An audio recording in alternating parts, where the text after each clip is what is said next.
మైకేలాంజిలో ఒక అద్భుతమైన శిల్పకారుడు. గతంలో ఒకసారి చెప్పాను, అద్భుతమైన శిల్పకారుడు. బండరాయిని కూడా అద్భుతమైన కళాఖండంగా మార్చగలడు. తన అనుచరగణంతో నడుచుకుంటూ వెళ్తూ చూడండి, బండరాయిని చూసి, తన అనుచరగణంతో నడుచుకుంటూ వెళ్తూ బండరాయిని చూసి, ఆహా అద్భుతమైన కళాఖండం అని అన్నాడట.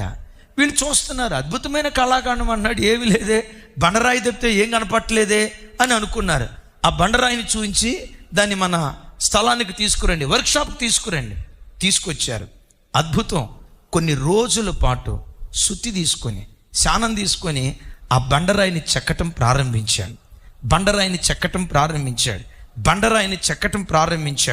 ఆ బండరాయిలో సజీవంగా ఉన్న మోషే రూపాన్ని అద్భుతంగా చెక్కాడు.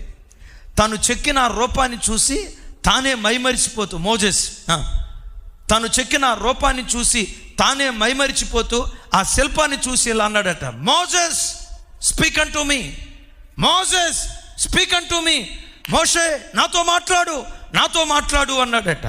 చుట్టూతో ఉన్న వాళ్ళు, సార్ అది విగ్రహం సార్, రాతి బొమ్మ సార్, మాట్లాడమంటారేంటి? ఆయన అన్నాడట, ఈ విగ్రహాన్ని చూస్తే సజీవంగా ఉన్న మనిషిలాగుంది అన్నాడట.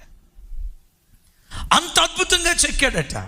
చుట్టూతో ఉన్న వాళ్ళు అన్నారట, సూపర్ సార్, మీ చేతి పని అద్భుతం సార్, మీ చెయ్యి తిరిగితే అద్భుతమైన కళాఖండం సార్, మీలాంటి అద్భుతమైన శిల్పకారుడు ప్రపంచంలో లేడు సార్ అని ఆయన పొగుడుతూ ఉంటే ఆయన ఒక మాట అన్నాడట, మీరు అన్న దాంట్లో కొంత నిజం ఉంది, కానీ దానికి మించిన వాస్తవం ఏంటో తెలుసా?